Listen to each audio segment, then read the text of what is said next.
అమ్మ ప్రకృతి మాత జగదీశ్వరి ఆదిశక్తి మాయాస్వరూపిణి ఇలా మనల్ని ఆట ఆడిస్తుందట. అంటే ప్రతిరోజు ఒక నూతనత్వం, ప్రతిరోజు ఒక కొత్త విశేషం. చింత చిగురు తిన్నారా? తినలేదా?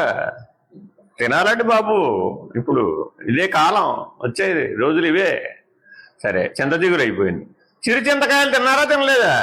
చిరు చింతకాయ పచ్చడి తింటే ఎలా ఉంటుంది అనుకున్నారు? నీకు తెలుసా?